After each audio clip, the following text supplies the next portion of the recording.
sensitive to these sounds. Plant down and lotus and attempt to ground. Knowing if I fail to lift the veil, I'm hellbound. Journey through the fate of all the hate I found. Done laying out the layman's for these lames, big clowns.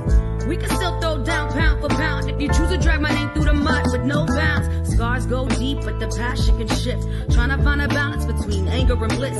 Searching for my purpose when success is a myth. I thought I knew the gist of the plot, but it came with a twist. Had it all mapped out, but none of the pieces fit. Abandonment issues got me doing the split. Realizing I didn't really need what I wish. Got sick of getting tricked into giving the devil a kiss.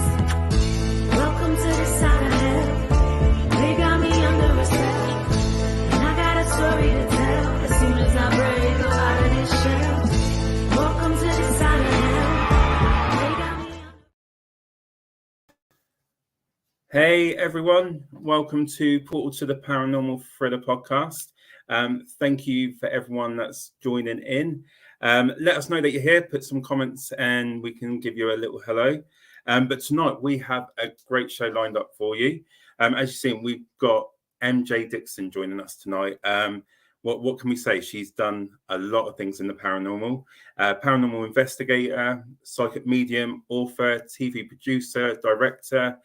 You would have seen her on shows like the Sky Pick hit show, Paranormal Captured. She's also done work on Destination Fear, Paranormal Lockdown, and more. And she's also got the Sage Paracon in the US and also here in the UK as well. So we have lots to talk about with MJ. We're also going to be showing one of her recent projects that she's just finished over in Africa. And that's going to be really exciting. And I've got a video of hers to show, so we'll get into that. But before I give our shout outs to everyone in the room, I'm just going to bring MJ on. Hey, MJ, Hello. How you doing? I'm good, Nanda. How are you? I'm really well, thank you. As always, I just want to say a big thank you for agreeing to come on the show, having a chat with me and everyone in the audience. Thank you for having me on your show. It's an honor to be here. Thank you. It's going to be a great one. You know, with the chats that we've had already, I'm really excited about, getting into it. Before we do, I always like to just greet the audience, the people that are tuning in to say hello. So we have our friends, the Patrol Paranormal. Evening. I think that might be Big Rob saying hello. Hi, guys. We have Joy in the room. Lovely. Yes, tribe in the house. Hey, Sarah. We have Jenny Sanasi from Emerald Isle Paranormal in Ireland. We've got Suzette. We've got quite a few people in. If I don't get around to everyone, because I do want to ask MJ questions, but we've got John, Alison coming into the room. We got Mark. As always, guys, I always like to say we want you to get involved as well. So if you have any questions for MJ, please stick them in the comments and we'll try and get round to it. We have Daniel. He is the owner of Portal to the Paranormal. So absolutely great to see him in the room as well. So MJ, turning on all about you now. So what I'd like to do is just kick this off and, give us a bit of a background how you started your journey into the paranormal. Oh, goodness. How much time do we have? I grew up with all things paranormal. So my journey started when I was about 4 years old. My entire family, all the females, are psychic mediums. So I'm 5th generation, and that's been passed down. We're a bunch of crazy ladies. And my dad was a military man, so very straight and narrow. So I grew up with the best of both worlds. I grew up with you need to be logical and start on Earth and work your way up. And then I grew up with the airy-fairy side. So I've been doing all things paranormal. I mean, I've been researching it for a lot longer than I've been investigating. But I grew up as a psychic medium in Zimbabwe and South Africa, and then moved to the UK. So yeah, long journey. A long journey. And you said that you started off from quite a young age. Do you remember your first experience that made you realize that you had this gift? Well, I mean, I didn't realize it at the time because I was so young. I was only 4 years old, and I'd seen the apparition of somebody in our house. But my mum had seen this person too, and she kind of freaked out and realized that the gene had been passed down to me. And she ended up fainting and crying, and it was a drama of a moment. And I remember very clearly my mom looking at me and saying, "Oh, no, not you too." And I had no idea what she was talking about. So I went to go and play video games with my older brother, like, any kid does. But it wasn't until I was in my 20s that, my early 20s, that I went, all right, I'm not getting away from this. I had so many things happen growing up. So many, in fact, that I wrote a whole book about it because there was so many aha moments. And, I've just always had the ability to kind of pick up on things around me. And then in my early 20s, I was like, well, let's do this. Might as well embrace it. Yeah. And, with it coming from a family background, then I take it you've got your support system for your family. So was it something that you did together then to how to harness this gift and how you move forward with it? Was there certain things your family would teach you? Not really, to be honest. We all had kind of our own different gifts. So my mom would get premonitions before people in the family would pass away, or she'd get these really vivid dreams, lucid dreams, and then it would happen. For me, on the other hand, I'm clairaudient, so I can hear them. I very rarely see them, but I'm also claircognizant, which means I get information as though it's my own memories. So my mom didn't know how to explain that to me because she didn't have that happen. So she would explain things that happened to her. But everybody in our family, everyone's done tarot reading or tea leaf reading. And so I kind of learned a bit, from each family member and throughout the years. But I ended up being probably the most developed with my spidey senses in the family. So I ended up helping everybody else. Yeah. That's brilliant. And, from where you were born, Zimbabwe, Africa, I don't imagine the sort of culture is a paranormal culture, if you know what I mean, compared to what we have here. Yeah. What was it like for you growing up then? Was it something that you had to shy away from and, suppress who you really were? Absolutely. You could never walk around saying that you could communicate with the other side. It was very, very taboo in Zimbabwe and South Africa. And to a point, it still is. Now, I started my paranormal journey there, and I did have some great mentors that I met along the way outside of our family, great psychic mediums and tarot readers and tea leaf readers and things that really helped me on my journey. But it was all very hush hush. I remember picking up on things at school when I was in primary school, and my mom having to be called into the school because I was frightening all the other children and the teachers by telling them ghost stories. And I was like 8 years old, but I wasn't telling them stories. I was telling them about the woman that used to haunt our school. Like, no, there she is. And it would freak people out. So, my parents got called in numerous times to get me to shut up about the paranormal. So, I guess to a point we would discuss it, but it was all ghost stories and not really real. And now, having got back from Africa a few weeks ago, to see the difference in how paranormal pop culture has just opened up the paranormal world in Southern Africa, it's completely different. Now you have people, you actually have paranormal investigating teams in South Africa, which makes my heart so happy that you have people who go out and investigate these locations now. But, it's growing, it's getting better. It wasn't like that when I grew up, though. You had to keep it under wraps. And we were talking briefly about that in the background before we started. And one thing that you mentioned, that it was a case that you decided to move away from Africa, and that's how you ended up coming to the UK.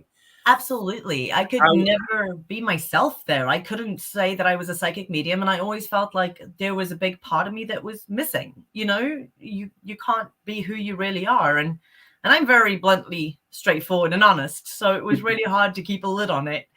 And I eventually started traveling the world. I got to England. I met another psychic medium, and I walked up to her and I was like, oh my God, you're like me.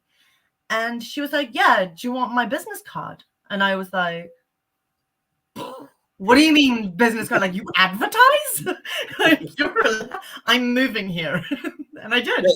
It must have been a sense of relief for you then, like a big weight lifted off your shoulders to be able to be who you really wanted to be. And, and you've done phenomenally well through that since, you've been able to be who you are.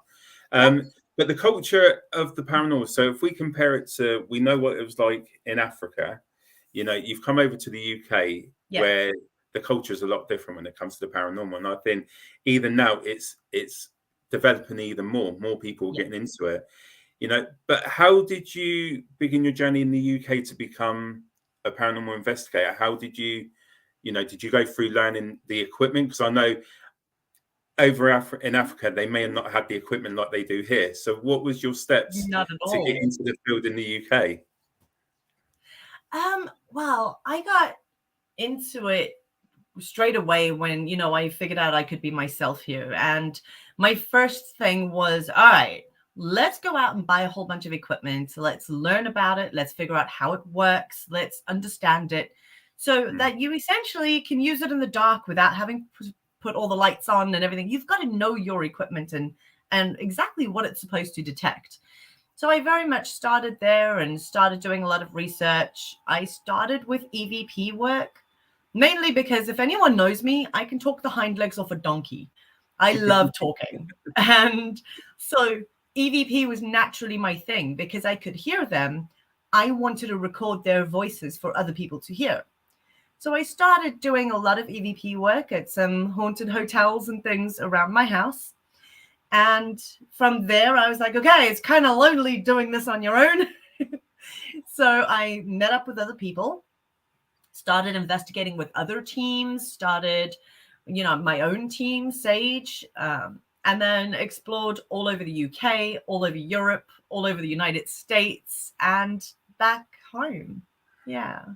So I started very much with EVP work, and I fell into television. I was cast for a show. They asked me if I wanted to be on Paranormal Captured. And then it kind of escalated from there. But I fell into television thanks to Nick Groff from Paranormal Lockdown and all of that.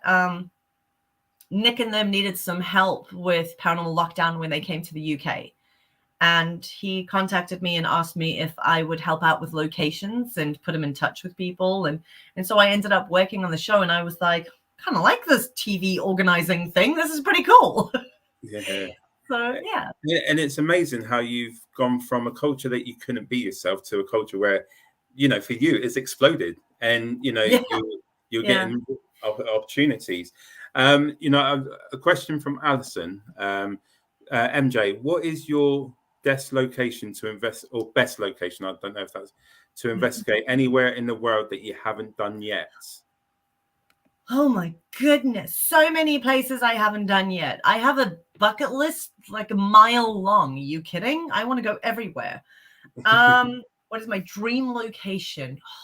Oh wow. Waverly Hills Sanitarium in Kentucky is pretty high up there. Oh my goodness. Trans Allegheny Asylum is great. It's right up there. Queen Mary. Who doesn't want to investigate the Queen Mary, right? In the UK, I'd say Chillingham Castle. I've never investigated Chillingham. I'd really like to do that. Oh my gosh. Harriman Hospital is right up there. I know John and them have recently. Yes. Got to take me to the Harriman. John says, as you said that, John come up and so, as you just said that, he come up with it. Oh my gosh, so many, so many. There's places in Europe I'd like to go as well. So. I think when it comes to locations, we're spoilt for choice. If we can get there, there's so many different types of location. You got the old hospitals, asylums, everything. So it's one of those hard ones. You can't just pick one because there's so many. No, I like castles and prisons and everything. And with investigations that you've done today, is there a particular favorite one that you've done? Like one location that sticks out to you as one of the best pieces of evidence that you've captured or One. here?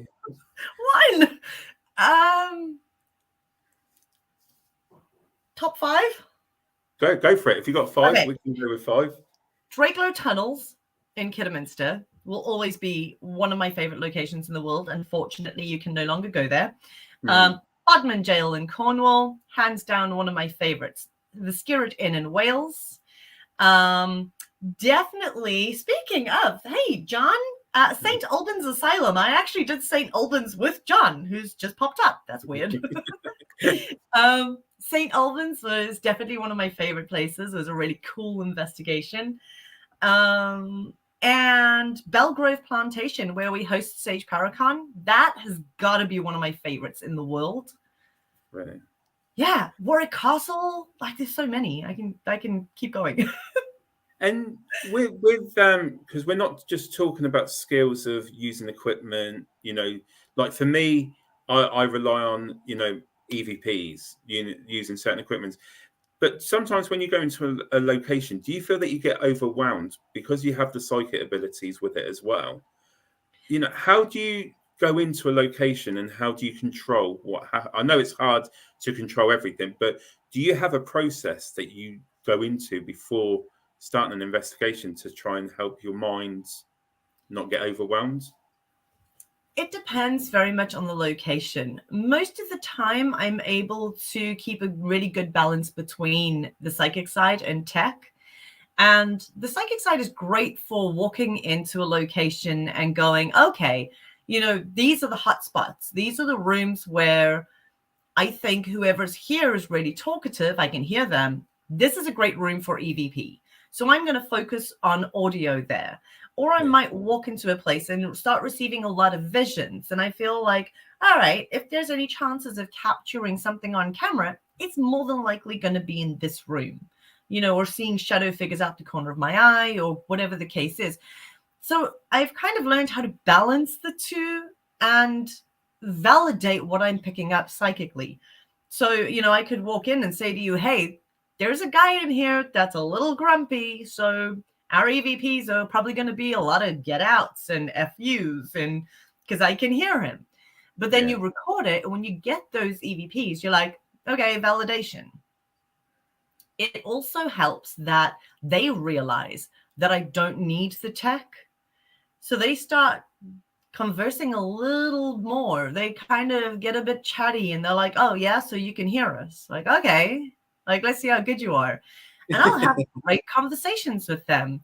And then I'm like, all right, guys, seriously, now we're going to record it. I don't know if it's just because I talk so damn much that eventually they're like, for God's sake, somebody just answer her. Like, just speak into the little box so she can go away. I don't know what it is, but I tend to get quite a few EVPs. I think it's a good balance. And sometimes you have to put more controls in place. Sometimes the psychic side might be really overwhelming. So I have to kind of shut that down and rely only on tech, which was very much the case in St. Albans Asylum. There were a few areas that were like really intense, and I had to kind of shut that off and just focus on the tech. So, but we got really cool EVPs and stuff. So, yeah. Well, that sounds amazing. And before going into locations, have you ever had an experience where a spirit's come to you before you've actually gone into the location and they've introduced themselves in a way that you didn't expect, and then you realize and validate it when you get there? Is there an experience that you could tell us of that? Literally happened not even 3 months ago. Oh, okay. So one of the more recent ones. I've had it in the past, plenty. I used to have some of the spirits from Drakelow Tunnels would come to my house. Warwick Castle, they came to my house. Some of the guys from Bodmin Jail ended up at my house. So they came and introduced themselves beforehand. But recently I investigated an old inn called the Mary Arden Inn. And I'm actually back there this Friday. Oh, wow. And about a week before, I had no intention of going to this inn, by the way. I'd been trying to get in there for 8 years and they kept saying no. They refused to have anything paranormal going on there. And I woke up the one day with my guide saying, you need to go. And I was like, oh, why? Like, they won't let me in. What's the point? And then I started seeing this spirit of this guy pacing up and down outside our house for like 4 days. And I was like, all right, dude, talk to me. Like, who are you? Where are you from?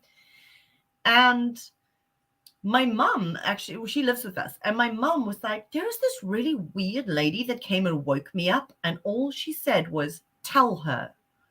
And she's like, I don't know what I'm supposed to tell you, but there's a dead person looking for you.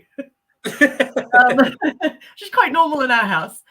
And I woke up to take my husband to work, and my guide was literally in my face going, you need to go there now. I got to the location, introduced myself, told them I wanted to do all things paranormal, and they were like, hell yeah. Okay. And I was a bit like, oh, we're doing this. Okay. So we set up a night that I could go in there completely on my own, alone, 11-bedroom inn. And I sat down in each of the rooms and I did a spirit box session. I did EVP. I tried other equipment. But it's the first time in my life that a ghost has called me weird. Oh, wow. It was hilarious. But yeah, I had a back and forth conversation.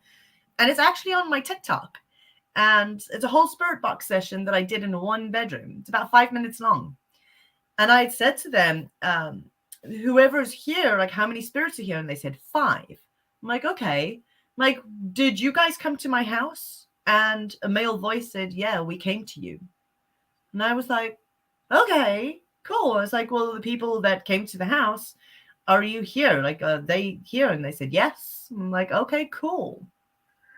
So yeah, I've had them come to my house and tell me to go to a location that's never been investigated. So it's pretty cool. That is cool. That is amazing.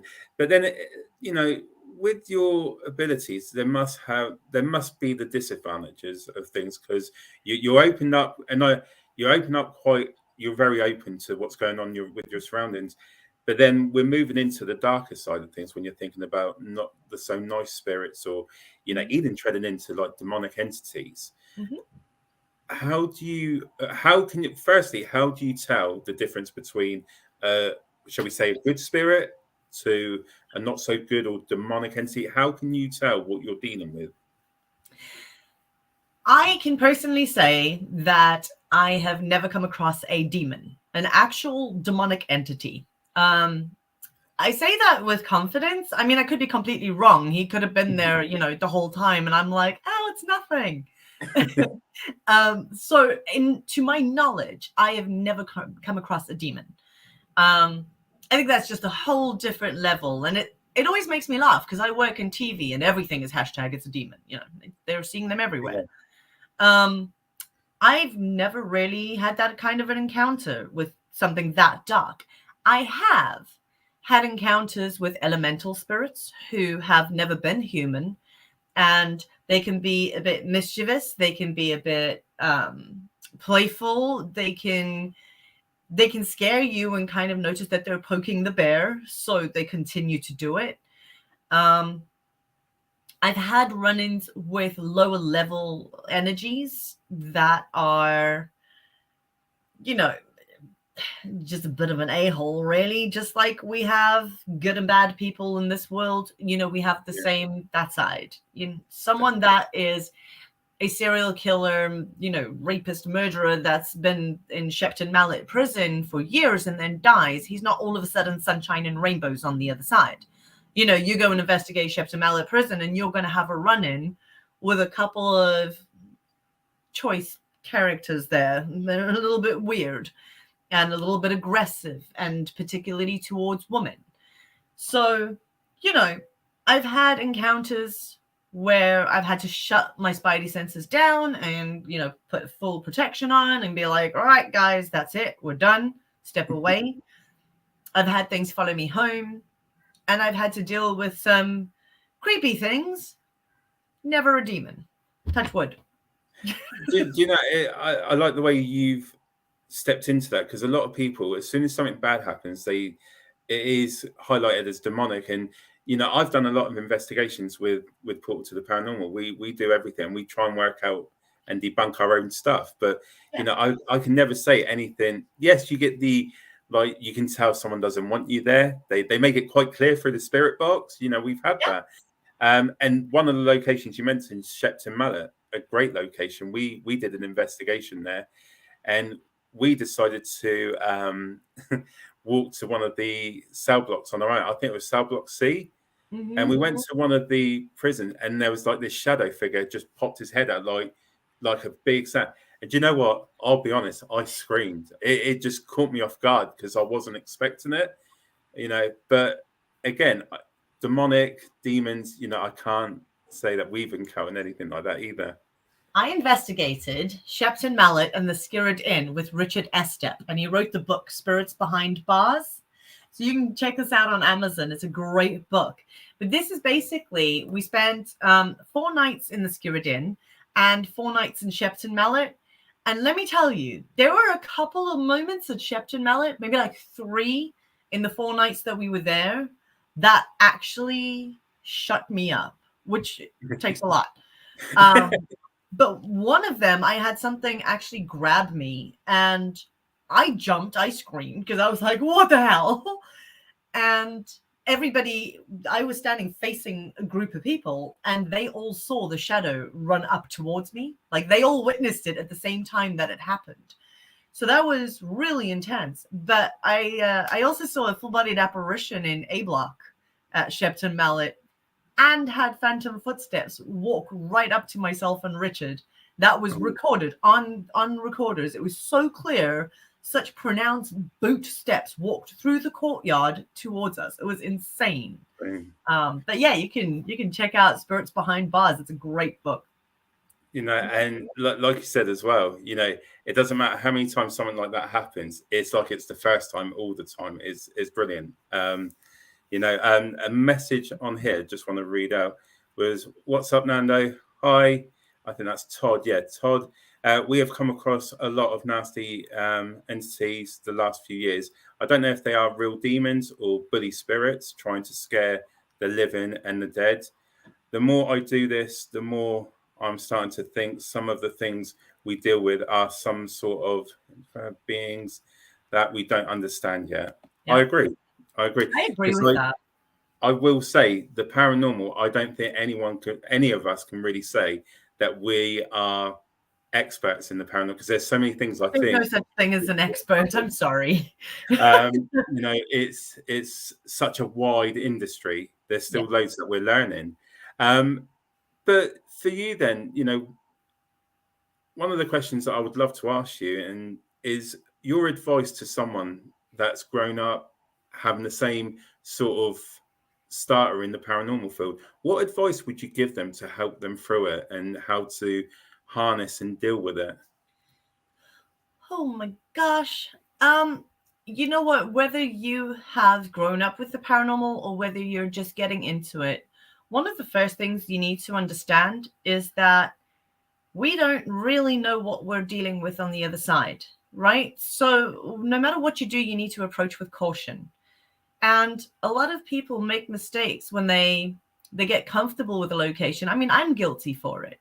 You get comfortable with the location, you get comfortable with the few spirits that you get to know there, and you let your guard down. And I think the most important thing, just to start off with, before you go into anything, is learn how to protect yourself first. Learn how to keep yourself grounded, learn the warning signs of what if something gets too close to you. Just what could possibly go wrong, understanding how you can prevent that first before you grab your equipment and a t-shirt that's probably 3 sizes too small and black and run off into a location. Just make sure you can protect yourself, because bad things happen. And then, we get the phone calls. So please don't just run into a place. Honestly, learn as much as you can. I spent years with my nose in books and researching before I even stepped into a location to investigate. And the more you can read and from credible sources, don't believe just everything you read on the internet, because unfortunately there's a lot of nonsense out there. I'm doing well filtering myself tonight. But read as much as you can and learn from people who have been doing this for several years. Pick their brain, listen to their podcasts, go to conventions. Paranormal conventions changed my life. Not hosting them, attending them. Hosting them did too, but different story.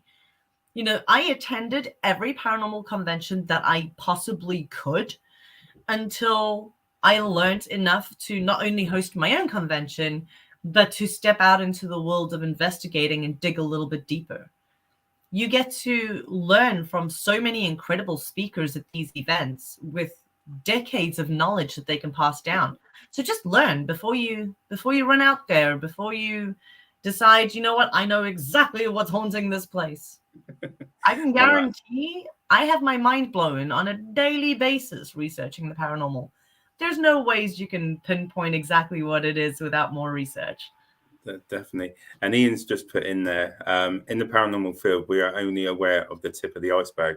There is plenty more we don't know about. And I agree with that, Ian. John's just said, just quickly, my thanks to you, MJ. Without your help and advice, I don't think I would have handled some things that have happened. Oh, that's a nice comment. Recently, very well.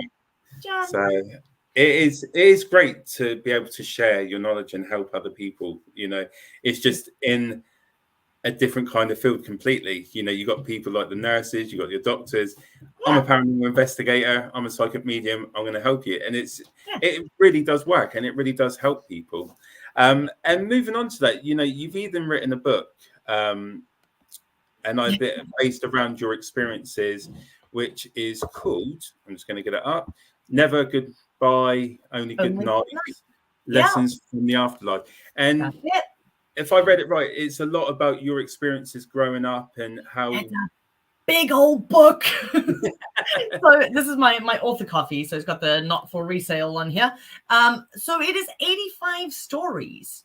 They're about, and it's each of my aha moments growing up. Some of the experiences were really subtle, like a light switching on, and I was like, well, hell, they can turn things on. Others were more intense, and through investigating, through mediumship, through developing my psychic abilities, there's so many moments in that book that I call them my WTF moments, because I say that a lot in the book. I'm like, what the hell was that? Thank you, Tyler. I appreciate that. But it's basically all my big aha moments, no matter how small an event or how big the event was, that really taught me a lot about the paranormal, or to look at it from a different perspective. So, if you want to learn how I went about it, this is just my journey. This is some of the information that I've understood through all the years of doing this. First time run-ins with elemental spirits. I was like, what the hell's this? Or first time that I had something physically harm me, and I was like, wow, that can actually happen. Holy crap. There were so many of those moments, and I basically just put them all in a book and went, this is what I did. This is how I learned. I hope it helps you. And if it helps one person, my job's done. Well, just mention our friends from the Patrol Paranormal. Thank you. And I believe you can find your book on Amazon. Is that correct? Yes, it's available on Amazon worldwide. Brilliant. So definitely head over. I've had a brief read of the back of it that you sent me, and it's a book that I will order because, was the book a sort of a platform for you as well to release all the stuff that you couldn't? Was it like, you say, do you know what? I've held this in for too long. I'm going to write it down and just share it with everyone now because I haven't been able to do it before. Yeah, pretty much. It took me 6 years to write it. And that's only partially because, one, I thought, who the hell's going to read this crap? I was like, I am not an author. Yeah. I am not a great writer. So I deleted it, I don't know how many times, and restarted it over like a decade. And eventually There's another paranormal author, and if you don't know him, you need to check him out. Richard Estep. He is a phenomenal author, and he's written over like 35 books. It's ridiculous. Like, he churns a book out in 2 weeks. Wow. Literally, this book he wrote on the road in 9 days while we were doing it. He literally wrote it while we did it. Amazing. Insane. And he was like, you need to write. You have to do it. So he gave me a firm kick up the butt and messaged me almost every day, like, what is your word count? Like, what have you written today? What are you doing? Why haven't you?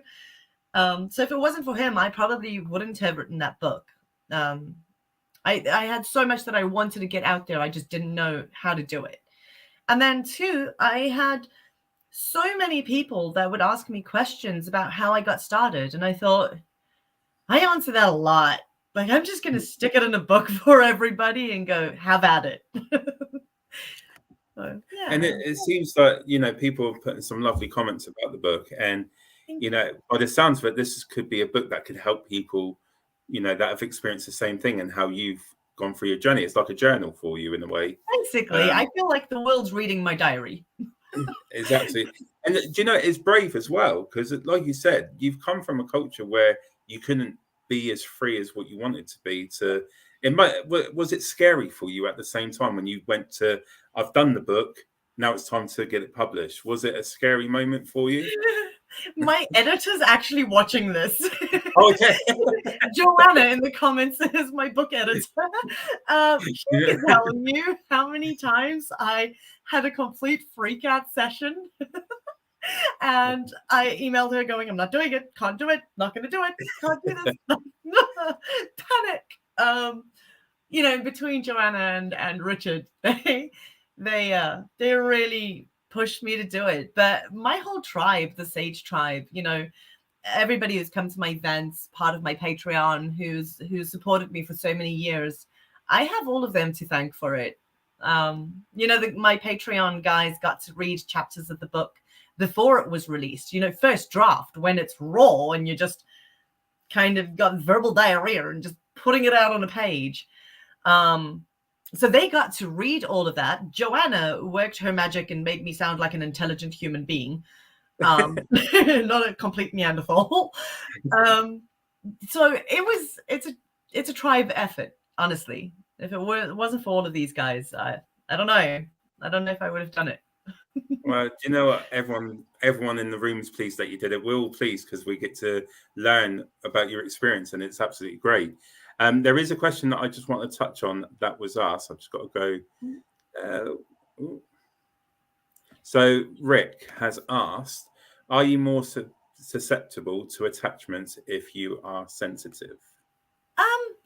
I'm going to go with yes in this case. I wouldn't say it's just because you're more sensitive, but thanks, Joe. I think it's because you're just more open to it. You know, anybody, you don't have to be sensitive. You can just be very into the paranormal. You know, when you stare into the abyss stares back. You know, once you open that door to the paranormal and the more you dig into it, the more it takes note of you. So I wouldn't necessarily say you're more susceptible to attachments only because you're sensitive. I think anybody who delves into the world of paranormal needs to be wary. And I guess, you know, the difference is that it might come across that if you're sensitive, you're more susceptible, only because when you're sensitive, you realize it, right? So when something attaches to you, you go, I'm not feeling myself. My energy feels off. Things feel different. So your natural thing is, okay, like psychic check-in, is everything okay? Or what the hell's around me? Or what's kind of got its claws into me? Whereas if you're a psychic as a doorknob and you rely on tech, you're like, just in a bad mood today. Yeah. Just in a bad mood the next day. Just in a bad mood the next day. You know what I mean? So you don't really go, oh, it's an attachment. You go, just having a day that's a bit off. That's all. So I think sensitive people just talk about it more. Yeah.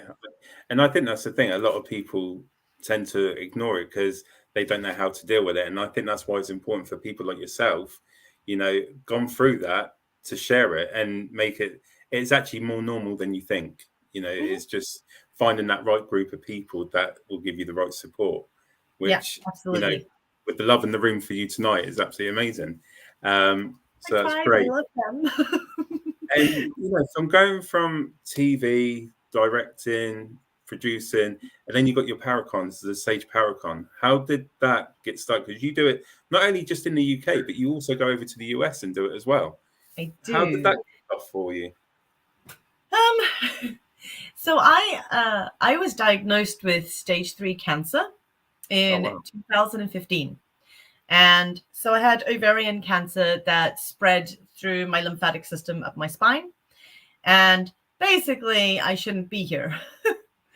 But when I was going through chemotherapy, I needed something to look forward to. I needed something like light at the end of the tunnel that wasn't a train wreck, So I decided if I was going to die, I was going out with a bang. And I put together my first paranormal convention. It was supposed to be a weekend of everybody who loves all things weird, just to have an epic weekend. And if that was the last weekend I ever saw, I was happy. And it kept me busy in hospital, going through chemo. Planning an event is a lot of work, and I didn't realize at the time how much work. So I spent all my time in a hospital bed putting the first Sage Paracon together. I scheduled it for 2 weeks after my last chemotherapy session. I was determined to get there. And I looked like Gollum. I was a complete Goldilocks. I had like no hair, no eyelashes. We did a Macmillan Brave the Shave. We did all sorts of really cool stuff for Macmillan over the weekend. We had live music, and we had like 10 bands playing or something as well. And the weekend was amazing. I obviously survived. Otherwise, this would be quite awkward. And, everybody at the end of the weekend went, "That was amazing. When's the next one?" And I was like, what next one? I didn't think I was going to make this one. Wow. So, and then it became a celebration of my new life, my second life. It became a celebration every year of, hey, I kicked cancer's ass and I'm still here. And it just created a really cool tribe of people. And we all get together and have an epic weekend of all things really strange and weird. There's everything from psychic mediums, psychic demonstrations, cryptids, aliens, investigating the paranormal, tech, how-to guides, the occult, witchcraft, anything weird. So we have speakers from around the world. We have an epic VIP party, which is legendary, with karaoke and all sorts. And it's a great weekend. We investigate. We have a VIP dinner with a full theater production, like a whole show during dinner. It's super fun. It's a great weekend. And then a lot of people in America went, well, we want a Sage Paracon. Yeah. So I got together with Belgrove Plantation in King George, Virginia. They are amazing. Michelle and Brett and Tyler, the whole family, everybody's absolutely brilliant. And we put together Sage Paracon USA. And it was great. And we went, hey, let's do it again. So, yeah, that kind of, What an amazing, what an amazing and inspirational story, really, to how it all, because I didn't know about that. That wasn't, and the way you've turned something so scary and you just look for the positives out of everything, that was like your medicine in a way to your road to recovery. It honestly was. It really was. My tribe got me through it. And thank you for sharing that as well. That's an amazing story. Emma's just popped in the UK Paracon last year was awesome.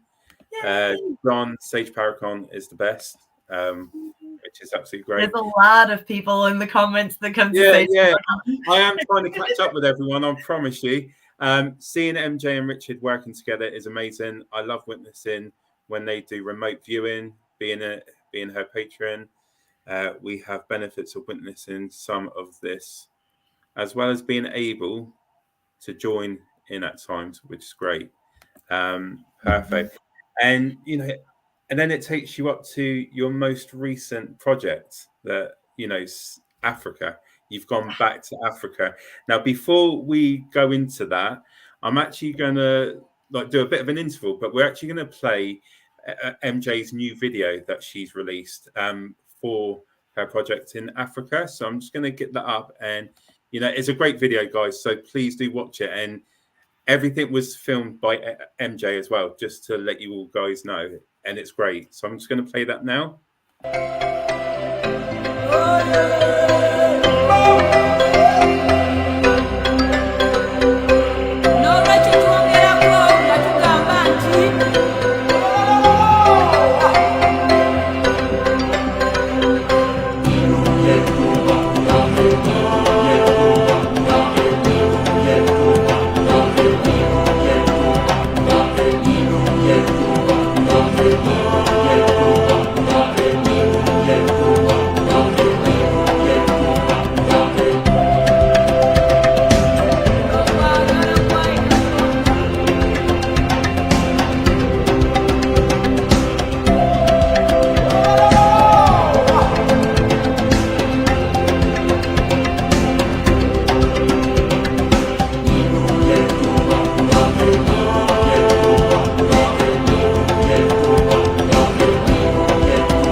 What a great video.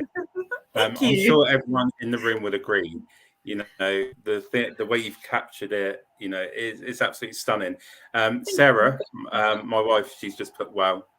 Thank you so much. I appreciate that. Again, there's quite a few comments. MJ, remote viewing stuff is awesome.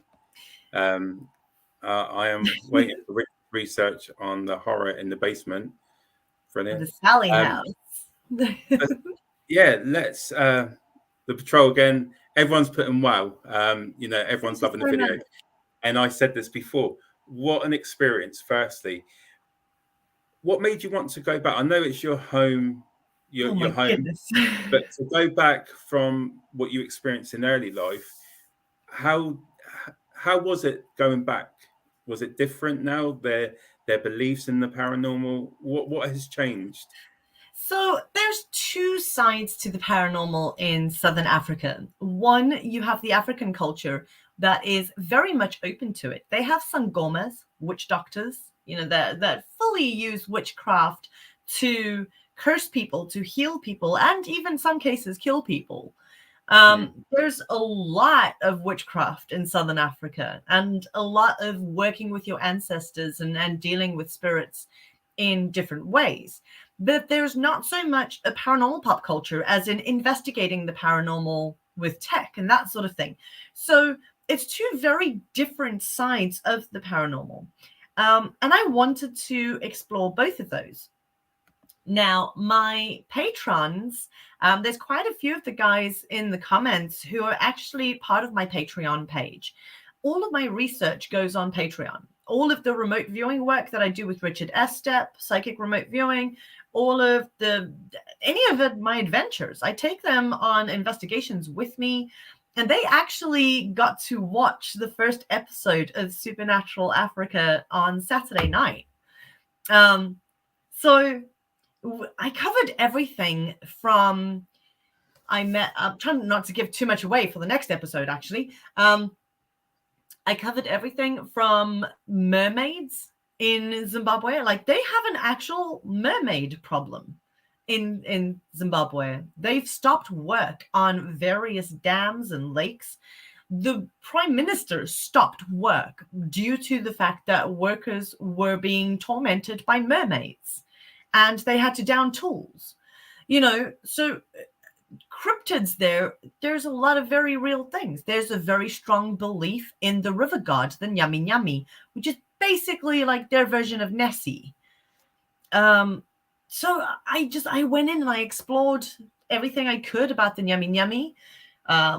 I found out about the mermaids. I went into this rabbit hole of research regarding the aerial school alien landing, the incident where it's one of the most well-documented UFO landings in the world, happened in Zimbabwe in a very rural little town called Rua at one of the primary schools, and 62 children saw a craft land at the end of their school playground and witnessed two beings climbing out of it. But I actually got in touch with one of the witnesses herself, like genuinely got to speak with her about what she had seen, and then which led me on to somebody else who had witnessed the craft the night before they landed at the school. And I dug into news reports. I dug into all sorts of things. I sat down with a traditional Sangoma who actually has killed people using witchcraft. And there was a moment where I was sat in this room with him, asking him about how he does things, where I realized, like, oh my God, this is a killer. I'm literally sat in the room with a killer. He sends spirits out to kill people. This is insane. And then I went to the Chinoi Caves, which is the sacred cave, where they still hold rituals and things in the cave system. There's so much more to the supernatural side of Africa than people think. Anything from I captured some EVPs in Shona, like the African language. Some of the words were in Shona, which is really cool. To sitting down with a 92-year-old juju lady that does healings and curses and all sorts, using all sorts of herbs and barks and things. So I just interviewed everybody that I could, literally went down these rabbit holes of research, and one thing led me to the next, and I kind of filmed all of it to share with my patrons. And for my next book, which is Beneath the African Sky, it's all about supernatural Africa. It's literally the whole journey as it happened. And some extras. Brilliant. So Sarah's just asked, do Africans communicate with rituals and sacrifice, chants, music, dance, smoke? Yes, absolutely. Not all the time, but you'll generally find that in the African culture, anytime they, for instance, the elders will go up into the mountain range to do a rain ritual in times of drought. And all the elders of the village will go up into the mountain together. There is very much a ceremony that takes place. There are various rituals. It all involves a lot of dancing, a lot of singing, a lot of praying, and a lot of African bear, homemade African bear. And they worship their ancestors. So the best way that they explained it to me, actually, was if you're Christian, you pray to Jesus, and Jesus kind of then takes it upstairs to the big guy. A lot of people pray directly to God, but you go to church and you worship Jesus and you worship God. And in their culture, they don't go through Jesus. They go through their ancestors. So they worship their grandfather or any of their ancestors, and they work through their ancestors to a higher power. So it's very different. It's very interesting. Just sitting down, actually episode 2, that is all about African beliefs and some of the rituals that they do, burial traditions, because they have some really unique burial traditions. That's really cool. It's just, there's so much to Africa.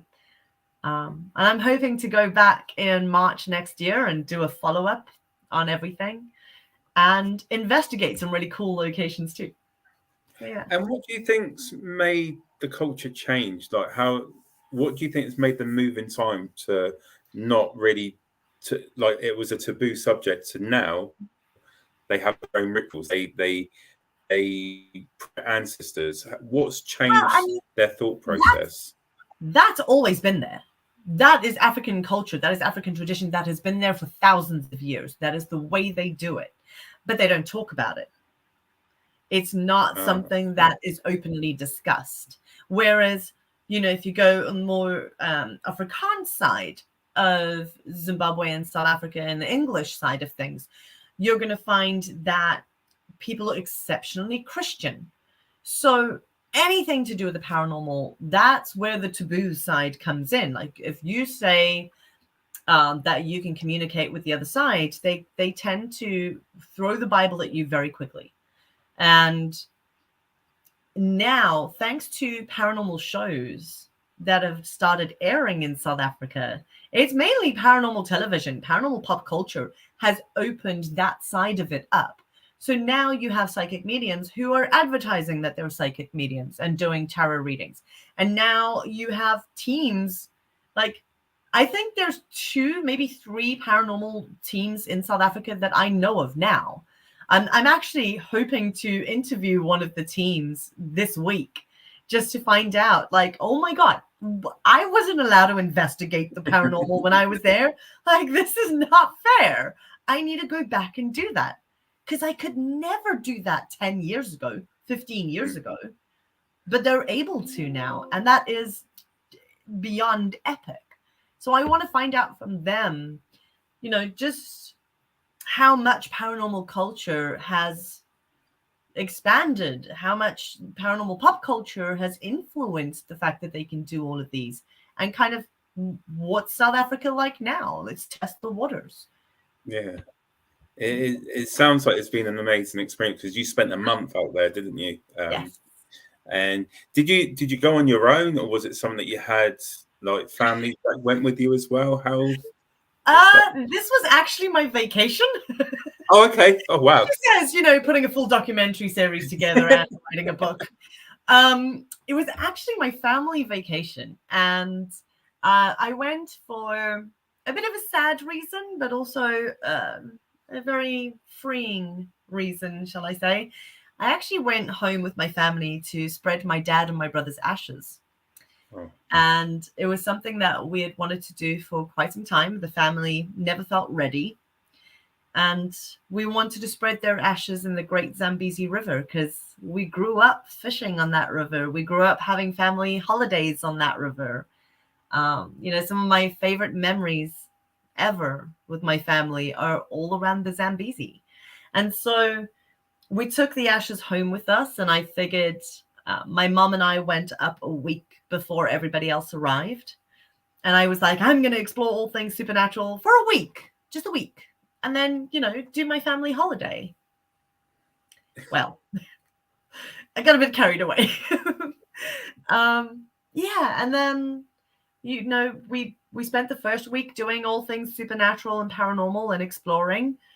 The rest of the family arrived and we went to the river. We spread the ashes. And then I was like, okay, that's done. That's great. I feel better. Now what? And anyone who knows me knows I'm a complete workaholic. So throughout my vacation, I continued to put things together. Yeah. So it wasn't just like oh, hey, let's go and explore that for a month. It was for a specific reason. Yeah. Oh, that's a lovely reason as well, you know, to go back. And, you know, I'm sure that's where your dad and your brother would have wanted to be, where they lived. It's home, isn't it? And, yeah. You know, and no doubt I do believe that their spirit will live on because, you know, and they'll be I still think they'll be with us. I do. I don't know if you believe this, but I believe spirits can travel to wherever they want to be. Yeah, absolutely. They really do. I mean, my dad and my brother pop in and say hi on a regular basis. So, you know, we're all good. It was just, you know, people, it's funny to me. Maybe it's because of the mediumship side, right? Everybody in the family was like, oh, we're going to spread the ashes. It's so sad. It's so, you know, dramatic. And I was like, why? They're like here. Like, Well, what's the ashes got to do with it, you know? So for me, it was just freeing, I guess, you know, just a relief that everybody else in the family is at ease and it's what everybody wanted. And I feel like there's a lot of closure because of it. But I don't believe that, you know, just because we've done that, it makes everything change. They're still going to give me hell from the other side anyway. So On that note, you know, we're talking about seeing red. I'm no way, shape, or form a medium or anything like that, but I can, you know, I've had experiences where, and one that is a big one I always talk about is we're at home one evening, my kids, my wife, they're all in bed, and I was sat in the front room watching some TV, and you know, like the big wooden doors that you got really push down the handle to open, so it's not going to open with a bit of draft. The door opened, and my grandfather come through, a full apparition of my grandfather, and it's one of the experiences that really sticks out to me because everything he was wearing is what he would wear when he was here with us. But my question is the spirits here with us because that's what we want and they're stuck here, or do you think they can choose to come back and forth? Like, so they are at peace, but they choose to come back to us every so often just to let us know that they're here still. What's your opinion? So that's very much the difference between a spirit and a ghost, in my opinion. So a ghost is somebody who is trapped within a location. Say, for instance, they had a traumatic death, or they're not ready to let go. You know, maybe Grandma Joe still has unfinished business and she ain't going nowhere. Like, she's going to stick around. And sometimes that is the case, you know, for family and for spirits of haunted locations. But majority of the time they have crossed over and they are at peace and they have the ability to come back and visit us. And, you know, it's going back to the first time my dad came through to me after he passed away. And I was really angry. I was so angry because he picked the worst time, first of all. I was at work. I was working in a restaurant. It was a Saturday night. Our restaurant was completely full. And I had just spoken to a table and cleared some plates away. And I turned around to walk to the kitchen. And my dad was stood in the middle of the restaurant. And he was very casually like, "Oh, hi, my girl. Listen, I can't stay long. You need to tell Mom to move back to Zimbabwe and open her own restaurant. Okay, gotta go. Love you. Bye." And I was like, what? Like, literally 30 seconds, not even. He was stood in front of me, that like a person, said what he had to say, and he was gone. And I was like, no, hi, my girl. I don't know, how are you dealing with the fact that I'm, you know, dead? Nothing. Like, are you okay? Nothing. I was so angry. And it made me realize after that whole experience, he didn't have time. He popped in, he said what he had to say, which was life-changing for my mom. And, you know, he helped out where he needed to. And he was gone. They don't hang around and check in on us. They don't stick around because we keep them here. It's not our love and our grieving that makes them trapped. I think they do just come and go as and when they can. And I'm sure they're real busy on the other side doing all sorts of really cool stuff. Yeah, that's what I like to think, that they got their own little world now and they can just be at peace with everything, which is great. But it was just one thing, because every so often, if I've experienced something, it is related to family. And it just makes me think, are they just here all the time, or do they get to come and go? And it's the same when you think about equipment. You know, we go to locations that date back hundreds of years and the equipment go off. Do you think the spirits are learning from us by us telling them what it does? Do you think they watch us? Because I'm sure you've experienced where equipment's gone off. You've got a full battery, and then by the time you start, the battery's dead, and it's just like they've drained it. Do you think that they're learning as we're going through these investigations as well? I can't tell you how many times I say to investigators, they go into a really old place and it's never been investigated before. And they're so excited. They take all of this new tech in and they get nothing. And they're like, "But it's so old." I'm like, "Yeah, but did you tell them what it is?" Like, you're not a doctor. If I come up to you with a scalpel and go, hey, do surgery, you're going to be like, what the hell, man? How do I do this? You can't just put something completely foreign in front of them and be like, okay, communicate. So you find that for instance, the Mary Arden, we've investigated that place a handful of times now. And I'm one of the only people that's ever investigated it. And I took the first groups in to investigate it. So when we got there, they were like, and I could hear them talking. They're like, what the hell's that? Like, how does that work? How much is going to walk up to that? Why would I walk up to that? I'm not going to touch that. What does it do? And so I had to sit there and literally go, okay, this is a REM pod. It's called a radiating electromagnetic pod. This antenna creates a field around it. If you break that, if you do this, it cannot harm you in any way. Like, I had to take each piece of tech and teach it to the spirits as though I was teaching it to another investigator that was stood right in front of me. And after that, they were like, okay, like, I got it. Cool, let's do this. And we had epic EVPs and we had all the tech going off. But the first time I went there, they were all like, what the hell's that? So, they do learn from us. They absolutely learn from us. And then you have it on the other side where you go to locations that have been investigated every night.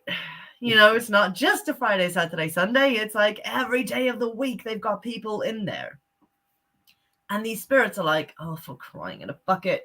All right, I'll push the damn button. And they're like, here we go again. My wife likes to say they're not performing monkeys. Yeah, no, they're not. And, and repeatedly doing the same location, like a lot throughout, like say if you was to do it nearly every day, do you think that affects the energy in the location? I think it depends largely on your attitude and the attitude of your group going in, as well as the energy, right?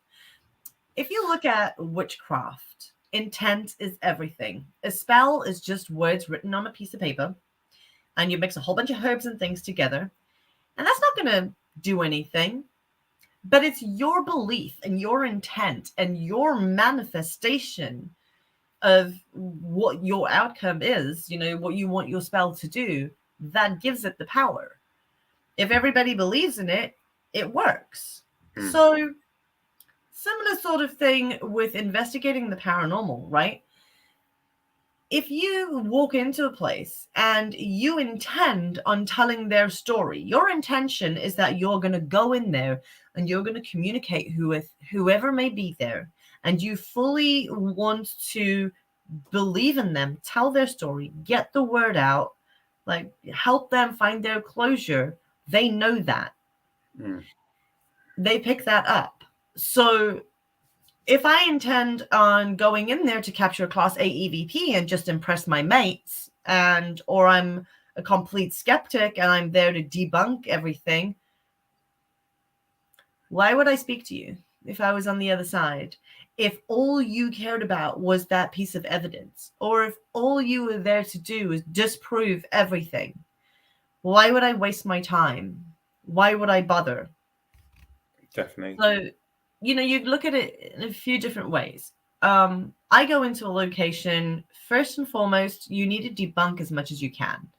Not every knock, bump, and creak is paranormal. I'm not saying believe in the paranormal blindly. No, on the contrary, you need to question everything. Because at the end of the day, whatever's left over that cannot be explained is therefore paranormal. But you need to rule out everything else. And depending on your attitude and your intent, I've gone into locations, especially when I was younger and I was arrogant, and I'd go in like, I'm the EVP queen. Look at me. I'm going to get the best EVPs. And I get nothing. But I'd go back there a week later and be like, tail between my legs. All right. Sorry, guys. That was a bit of a dick move. Let's just have a conversation. Yeah. And I've had back and forth conversations and great EVPs. So your intent going into a location makes all the difference to your investigation. If you have one group that's constantly going in and they're only there for evidence, and you have another group that keeps going in and their intention is to tell those stories, have a look at who gets more evidence. Definitely. And you like you said, you've got to be aware of your surroundings as well, like the kind of location. Like with tunnels, when you're down in the tunnels, sounds, if someone drops something on the other end, it travels and it changes the sound. Yeah. And people are very quick to say this is something paranormal, but you've got to be very level-headed with everything, because you need to be sure. But then there is evidence that we've picked up that you just can't deny it's paranormal. It's amazing. I mean, I had an instance where I captured a full-bodied apparition on camera, and it steps into a doorway and disappears. And it is the coolest apparition ever, except that I debunked it. And I was really angry with myself because I debunked the apparition. And it was literally a trick of cameras, a trick of IR light, and perfect timing that another team member had walked through a location. It's such a split second of camera angles and just epic lighting in that moment that made her look like a full-bodied apparition that disappeared. And everybody that I showed the clip to, they were like, oh my God, that's the holy grail of activity. And I was like, not convinced. It's too good to be true. Like, I didn't pick up anything psychically. I mean, I picked up that there were normal people, but I didn't pick up anything psychically that there was an apparition there. So why is there one on camera, And then I debunked it, and I was really upset. No matter how amazing your evidence seems, you still have to put the work in and debunk as much as you can. You got to be careful. We've done it before where we thought we caught something, and then when we look back at it, you actually realize that's nothing, but it just shows that the stuff that you're putting out there is the real stuff, and that's what's important. It's like when we stream live, when we do our investigations, and if nothing happens, we'll just leave the stream up there to show this is what we've done tonight, and nothing's happened. It's just part of the process. It's like a game in a way. Sometimes you're going to win a game, sometimes you're going to lose a game. You just got to see what happens on the night. Yeah. But with equipment then, because I know a lot of your stuff is based on yourself. You use yourself as a tool, which is great because it's one of the most important tools is yourself. But looking at the tech side of things, what is your favorite piece of tech to use? Hands down, any recorder. I am such an EVP person. It's ridiculous. So I have a Panasonic DR60. I've got Panasonic QR80. I've got the Olympus WS811s. I've got an H4n Zoom. I've got there are a bunch of others. What is it called? VP10? Olympus VP10? I don't even know. I have like a box of recorders, and I love it. I love hearing their voices. So EVP is my go-to. It is my number one absolute favorite thing. And here's why. Because a single EVP can tell you if that person is male, female. Are they angry, happy, sad? What time periods are they from? By their accent or by the way they're speaking, the words that they're using. You can tell so much about who you're communicating with from a single EVP. Yeah, I think EVP is a great tool to use. I don't know if Jenny's still here. Jenny from Emerald Isle Paranormal, she loves her EVPs. She even when we sometimes do a call, she's always got an EVP around her just in case something happens. And she's caught some phenomenal evidence for the awesome. EVP. I love it. I agree. And is there a piece of equipment that you wouldn't like, that you've tried and you think it's not for me?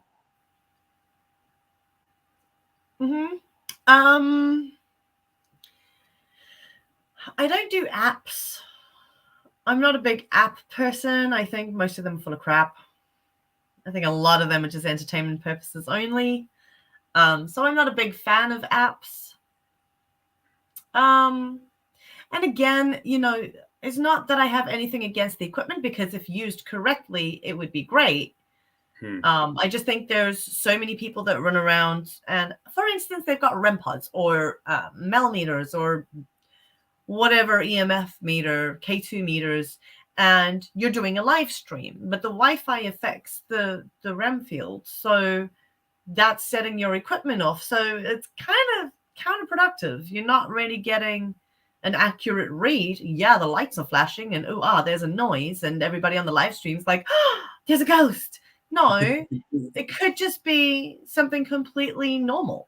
It could just be the Wi-Fi or something that's affecting it, or you don't know if there's an ambulance going by, the radios are affecting it. You don't know if there's taxis in the area whose radios might be affecting it.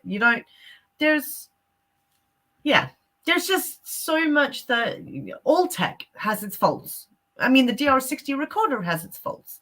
If you don't do a factory reset on it every now and again, it tends to create these sort of barking noises on it, and you can hear the internal mechanisms turning sometimes. And that's just because it's kind of overloaded, and you need to do a complete factory reset. It irons out all of those things, and it works properly again. So knowing and understanding what your false positives are with any piece of tech will just make you a much better investigator. So I wouldn't say I don't do apps, but I wouldn't say there's one particular piece of equipment that I think is complete rubbish. I think there's many out there that's rubbish. Yeah. I think you got to try and test it. And I do agree with mobile apps. You've got a creator in the background that is putting it together to do these sort of things. And I do tend to like the cat balls, like just simple cat balls, and then see what happens with that. But you are right with the apps. And also Tyler's just said Esther's method. I love the Esther's method so much. So would you tend to use the Esther's method then, with your abilities? Does it work stronger for you? Yeah, actually, it kind of enhances things. And I don't know if it's because I'm listening to the white noise that it shuts out everything else, because you're blindfolded and you're listening to that static. So I don't know if it's because of that it kind of makes me tune into my abilities and not take note of what's around me. It kind of enhances things a bit more. I don't know. I love the Esther's method. I think, again, there's so many more controls that need to be put in place. How many times she was a magnet at St. Albans while doing the Esther's? Yeah. I love it. But how many times have you watched a paranormal show and they do the Esther's method and you go, well, first of all, the person that's asking the questions is far too close. And second of all, we can't hear the spirit box. How much of that is real? And unfortunately, I've seen shows where the person doing the Esther's method actually has an earpiece and the producers are telling them what to say, but you can't see it because it's underneath their headphone. And that's really shocking, isn't it? I like your honesty with what you're saying there, because being in TV yourself. Yeah. But do you think those sort of shows, they make it harder for people that are doing real investigations and being true to the industry? It makes it harder for them to say this is really happening because of the TV shows. Yeah. I'm not going to name shows. Oh no, we won't want you to do that. But it's just your opinion on the subject. No, they seriously, they do make it harder, because for people who are out there and they're genuinely trying to capture that evidence, you need to realize that you don't get 15 EVPs before the first commercial break. Those guys are in there for hours with nothing. They just condense it to 42 minutes. That's like 2-3 days of filming that is condensed into that time. So if you had 2-3 days, day and night, in a location, I can guarantee you would capture just as much evidence. But people tend to think, I'm going to go out on an investigation and I'm going to get all this amazing stuff. And you have to remember that, unfortunately, thank goodness, the shows that I've chosen to work on, and I've been offered so many more, but I'm really picky with the shows that I work on, because I refuse to fake something. I refuse. I don't care if it's television. TV doesn't pay that well, honey. Like, my reputation in this field means a lot more to me. That I'm credible and that is decent, credible evidence means more to me than just a television show. And unfortunately, I know of shows that have faked things very badly. And again, people watch that on TV and that's what they expect to get. But that show, when nothing's happening in their window of filming, they got to follow a narrative. They have to create a story. And unfortunately, there's several shows out there that, there might be a producer on set that's helping them out a little. It's really frustrating. The paranormal industry is a beautiful industry to be in because you're learning history. There's so much, and the thing, let it happen naturally. You might not get something first off, especially when you're at a new location, but go back, do your research. That's the way we do it. And like I said, it does make it harder because people go in with we have guests that join us, and we can say to our guests, please don't think this is going to be like the TV. It's not. What do you mean? No fifth level demon from hell's going to come up and slap you? The thing, and that's reality. We do. So I've spoken to guests, and and I'm like, look, you're basing it on a TV. Please, you might come down and sit in a room, and nothing will happen. Not saying that it's not haunted, but this is reality. You just have to see what happens and the energy that's being built. So I do think, as much as the shows are good at times, but people need to take it lightheartedly sometimes because it gives you a false representation of the paranormal. What's really sad is that there are so many paranormal shows that I've been asked to be a part of, and I've completely blankly turned them down. Like, there's no way. There's no way. I know what you guys do, and I'm not prepared to do that. Or I've had producers tell me like, oh, well, we're just going to add this. I'm like, no, you're not. Not on my show, you're not. I did work on one particular show where everything we filmed was on my night vision cameras. And, the investigation that I did was legit. The little bit of evidence that I got, and it wasn't a lot of evidence, but the bit of evidence that I got, I was happy with it. It could have been better, but oh well. And it got towards the end of the night, and I went, you know what, I'm just going to wrap it up. It's gotten really quiet. I'm going to end the investigation.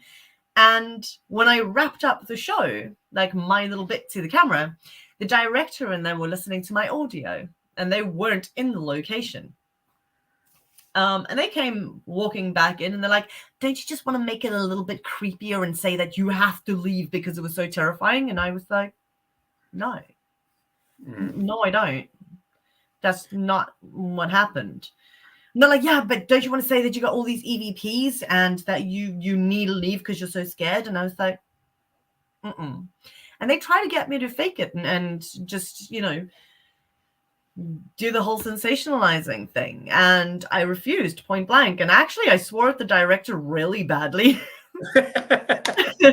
And then I told him that, they changed the ending of the episode and they narrated over it, saying they took my audio out and said, oh, she's so terrified that she had to leave. And I called them back and I was like, best you put the original ending back in, because all of that was filmed on my cameras. My cameras were still rolling when your director tried to get me to fake stuff. Also, they were still rolling when I told him exactly what he can go and do. So either you change the episode or I will release that footage. But you are not going to ruin my reputation for your 15 minutes of fame. I'm sorry. Not happening. So, unfortunately, it happens in the industry, but it's down to whether or not you sell out for TV. It's down to you as an investigator. It's your own personal integrity and your own beliefs. And if you're just doing TV because it's a cool job and you don't mind living with that, faking things for television, if you get paid a paycheck and then that's what you're into, great. Good for you. You make life more difficult for the rest of us who are honest. But, I don't know. I'm far too honest to do something like that. It's not just like your reputation. You've built a reputation that you should be proud of. But at the same time, it's not just disrespecting your reputation. It's also the locations as well. I think the spirits. And I was just about to, about to say, maybe I might be a bit psychic. I knew what you were going to say. Hey. I'm only joking. But it's sort of, you're disrespecting what is there, and you're giving a false representation of these beautiful locations. And is it hard for you then to, when someone comes to you, like a producer or a director, saying we want you to be part of this, I'd say you have a lot of thought process in it, and there's a lot to go into it. You just don't jump to it and say, let's do this. Yeah, there's a lot to consider. I mean, a lot of it, I'll ask them straight off the bat, okay, what is the name of the show? Because from the name, I can usually tell what sort of direction are they going. Is it everything's hashtag it's a demon, or, is there another reason behind the name? And I've had a few that they've literally got, oh, our show's called this and this and this. And I'm like, yeah, no. Like, not a chance. Sorry, not happening. I mean, I've had 3 show interviews in the last 3 weeks, to give you an idea. People are pitching ideas all the time. You've got to understand that. In TV industry, everybody's got a show, and especially if you have a reputation as an investigator or a psychic medium in the field, you kind of get things floated by you all the time. The difference is, you can create a show, right? And you're not going to fake anything. You want to do it straight and narrow. And you take that idea to a production company. And the production company, you gotta have an in, because most of them won't accept any unsolicited ideas. So, you need to know someone to get it in front of a producer at a production company. They'll look at it and go, this is great, but it's not exciting enough. What's the hook? What makes this different to every other show? How can you guarantee that you're going to have an exciting episode? And how can you guarantee that you're going to have evidence in every single episode? Otherwise, what's the point? It's not a paranormal show then, is it? It's just like a history show. Then you've got to take that concept, work on it with their development team, come to an agreement with how you're going to get this paranormal evidence out there, or whatever the case is.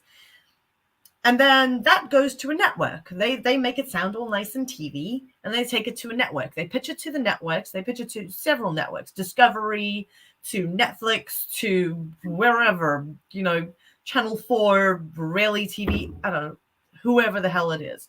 They pitch it out to everybody. And then one of them will come back and go, yeah, actually, we like this idea, but how do we make this more exciting? How do we get higher ratings? What sets this apart from everything else? So you go through that whole development process with them, and everybody has their say. Problem is, you have some network executive who's never set foot in a haunted location, who sat there in some nice little cushy office, who's going, yeah, there's not enough demons for my liking, because they want ratings. So, you can have the best intentions going into doing a show, but it's whether or not you stand your ground throughout the entire process, and you don't let production companies or network executives bully you. And that is why I've said no to so many things, because it's gone to a network and they've gone, well, actually, and I've gone, well, no, I won't do it. I'm sorry. And, maybe that's stupid. I missed out on a lot of work because I'm not willing to give in. But I've got some things in the pipeline, and we're just going to have to wait and see what happens with those. It's like Joyce just said, and I agree, with honesty is everything, and if you can hand on heart say that your investigations are true, that's better than the TV shows. You don't want to, because in a way you're falsifying evidence, you're lying to the public that are taking in what you're doing, and when we present it to people that go to the locations. So you go in there and say, for instance, Grandma Joe's haunting Warwick Castle, and a TV show goes in there and they're like, oh my God, hashtag it's a demon that's haunting this. And then you go in there with the paranormal group, and everybody, the public, are all like, oh my God, it's a demon, because that's what they saw on TV. And poor Grandma Joe's like, huh? Like, what the hell, dude? But no, I agree with keeping it real and standing your ground. That's great. The patrol have just asked, have you ever investigated 30 East Drive? No. No, Any reason for I've that, had the or- opportunity so many times, and I actually I need to. I still have not gone for a full investigation. I've been there. I just haven't done a full investigation. I've heard so many horror stories. Some people saying they found fishing wire everywhere, and you know that people were faking things and rattling things and all sorts. But I've also heard the complete opposite. I've heard it's a great, fantastic haunted location, and I've seen apparitions captured on camera there. So I need to go and check it out for myself. I do. And this is a place that Richard Estep and I said we all need to do. Well, just a little heads up. So the patrol, we've been lucky to be offered to go and investigate that East Drive with them. And it looks like that they've just extended that invitation to you if you would like to join. I'm checking my calendar right now. September the 5th. We will be heading up there. And yeah, Big Rob, by the sounds of it, if you want to tag along and, you know, join in the fun, we're going to be, you know, we're thinking about streaming it live. We're going to film it as well to do like a mini episode as well. But okay, there's an invitation there, MJ, if you want to join us all. Do you know what? I might be able to. I'm not going to 100% commit. And the only reason is because I'm flying to Michigan in August for the Michigan Paranormal Convention. I'm one of the speakers at Michigan Paracon. And I'm actually teaching an EVP workshop over the weekend. And I'm doing a talk with Richard Estep about psychic remote viewing and some of the work that we've done together. So I get my flight details in like the next couple of weeks for Michigan Paracon. I'll know when I'm back in the UK. Yes, I'm going to say yes. I'm going to say yes. The invitation's there. If you know that you can make it, you know, definitely head over to the patrol. You know, Big Rob, he's the organizer of the event, and we were just lucky. He was like, "Do you want to come along with us?" And we were like, "Yeah, let's go." So, you know, if you're free and you want to come, you know, then the invitation's there for you, MJ. Thank you, Rob. I would love that. Thank you so much. I love that. That'd be really cool. Like I say, I need to get my dates from when I get back from Michigan, and I'll let you know. But I'm pretty sure I'm back on the 5th. So this event could have got just a little bit better, you know. So hopefully we'll make some magic work with it. So that'd be awesome. That's absolutely brilliant. Jenny's in the room. I just want to put it. So EVP, this lady, Jenny loves her EVP. So, you know, the workshop, I knew she'd be there. I actually do I have an EVP workshop on my Patreon page. So I'm not sure definitely. I'm not sure if a lot of people in the UK actually understand what Patreon is. Most people are like, huh? So Patreon is a platform for content creators. And so we have different levels. So anything from £3 a month to £4.50, £10 a month, up to like £40 a month. And you get hoodies and t-shirts and everything sent to you. But it's a content platform. Now, I have one of the tiers on there is a Wicked Workshop platform. And pretty much every month, I try my best to do one workshop a month with everybody. But we do a 2-hour live workshop, and then I record them and put them on Patreon. So you can go back and watch the whole library of workshops and lectures. Mm-hmm. And I think my whole EVP, I've got a whole EVP workshop on there. You used to be part of Patreon? Cool. Awesome. Yeah, I've got a whole EVP workshop on there, tarot card reading workshop, Herbs 101, how to investigate the paranormal, like Paranormal 101. How do we make this better? It's taking paranormal investigation and looking at our tools and how can we use them better? What better controls can we put into place? How can we become better investigators? And not only that, but throughout lockdown, I did online paranormal conventions called Sage Paracon at home. And it was all via Zoom, everything. So it was a 3-day, was it 3 days, guys? So those of you who were part of it in the comments, I think it was 3 days that we were live the entire day. So Wow. we had from I think it was midday here in the UK until 4 or 5 o'clock in the morning every day. We had lectures going on the whole time, or we were watching paranormal programs and things and independently made shows. Yeah, Joy, you were a part of it. We had paranormal pajama parties and all sorts. It was so much fun. But all of the lectures, and I'm talking lectures from John Zaffis, Dustin Parry, oh my goodness, I've gone blank. Like psychic mediums, Ouija board, like the Talking Board Historical Society. There's 40 different lectures, if not more, on my Patreon page. The whole, yeah. Thanks, Joy. All of the lectures, the past lectures from the conventions are all on there. So you don't just get access to my stuff that I do, but you get access to anyone that's done Sage events, to their lectures. I have my own podcast on there. I try and chuck an episode up a month or so. It's called The Boozy Baboon. The Boozy Baboon, I like that. The Boozy Baboon. So we have a glass of wine.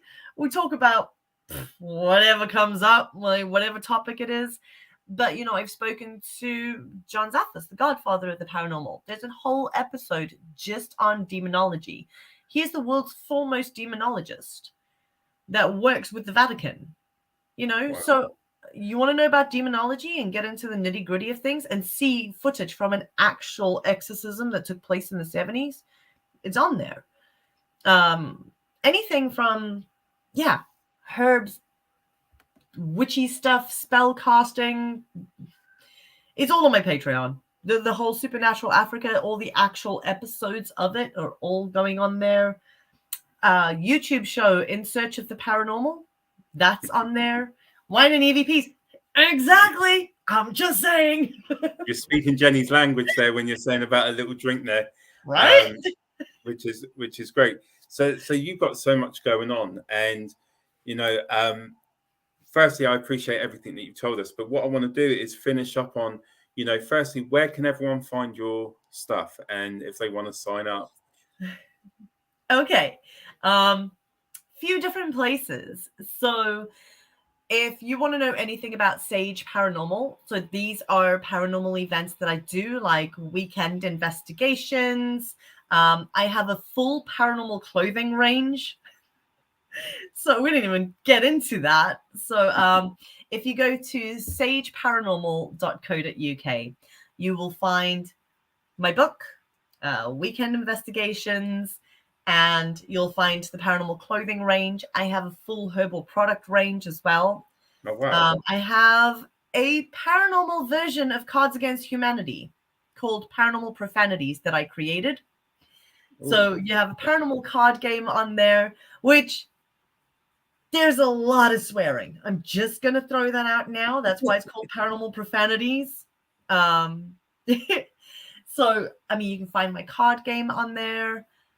If you want to know about the Sage Paracon, the paranormal convention that I host, so we have the one in the States happening the 29th of September to the 1st of October at Belle Grove Plantation in King George, Virginia.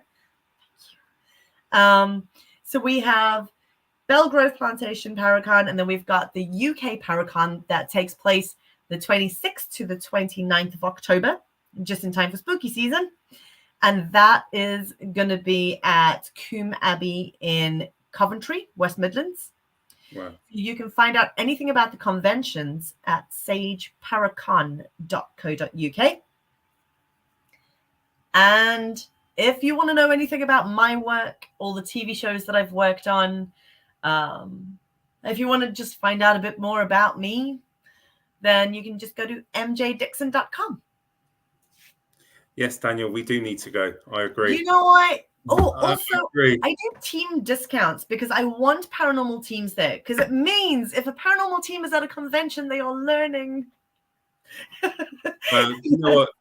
That Daniel said it. When he gets an idea in his head, we're going to go with it. So, that's something that we will definitely talk to. And awesome. Just guys, what I will do afterwards, I've got all of MJ's links. So I will be posting the links onto the comments on here. So you'll be able to click straight and go straight to MJ's stuff. And if anyone has missed it, this will be uploaded onto Spotify, iPodcast as well. And all the links will be there as well. So if you've missed out, it will all be there. But I just want to thank you, MJ, for, you just giving us an honest overview of everything that you've done. And, it's been absolutely great. Like I said, I was really excited to get the opportunity to have a chat with you. Daniel's just put in there, such a great podcast. Thank you, Nando and MJ. Really enjoyed it. Thank you. Thank you. Great interview. Thank you, Joanna. And without the viewers, you guys make it just that much better being part of it. That's why we do it, because we want to share out everyone's success. And, from what you've come from to now, it's been an absolute, everything that you've gone through has been amazing. Even the hard times and the way you've, grabbed the bull by the horns and just gone with it and done something so successful. It's especially at a hard time, to do a convention, a Paracon as well. It's been amazing to hear everything about you, MJ. Thank you. And you know what? Just a little last word of advice for anyone in the paranormal field. You know what? If you want to do something, go out there and learn how to do it. Learn, work with people. There's so many people who are willing to collaborate and share their experience, and find people who do online lectures and things as well, and get involved in the convention circuit and stuff. Honestly, there's a really great community out there, and there's so much to learn. And if you believe that you can do it, I did. Yeah, you and can too. Just the small show that we've had this evening, we've learned so much. And take a leaf out of MJ's book, and she's done it, she's enjoyed it, and she's been true to it all, which is great as well. So she's still partying, which is great. But I just want to say thank you. It's been an absolute pleasure having you on the show and getting to know you. And I would love to catch up with you in the future, maybe bring you back on for a second part and, talk about more stuff. And then maybe, we don't know, we might do this collaboration with the patrol. I mean, so far it's looking pretty good. There's something to potentially look forward to, everyone, because then we can do a follow-up of the investigation at East Drive as well. So yeah, we'll have to go live at some point too. Yeah, cool. It'll be great. It will be great. But what I'll do, MJ, is I'll just put you in the back, and then I'll give you my proper goodbye and just finish off with everyone. But thank you, MJ, and it's been great. Thank you. Thank you. Well, guys, what an absolute brilliant show this evening. I'm sure everyone would agree. MJ is absolutely amazing. What a great lady to just give, her honest opinion about things. Definitely excited about getting MJ back on in the future and seeing what she's going to do in the future in the paranormal field. Like I said, I will be posting all her links onto the page afterwards. So if you do want to head over and check her out, please do go and show some love to MJ, and, her books. I'll put the links on her books and everything. So definitely head over there. We look forward to seeing what MJ is going to do in the future, and hopefully we'll get the opportunity to work with her, which will be awesome. But for now, I just want to say thank you to all of you, as always, for your continued support. You're all great. And, everyone at Portal to the Paranormal, appreciate each and every one of you for taking the time to be with us. For us personally with investigation, we will be live on the 6th of May at Murchison Hall for the Global Ghost Hunt. So definitely check out that live. It's going to be a great investigation. We will be with the patrol on the 4th of May as well at Arundel Jailhouse. And again, we will be going live. So, we would love you all to join us. But for now, goodbye. Have a great evening or great day wherever you're watching from, and we will be back soon with some more podcasts. So for now, goodbye, everyone.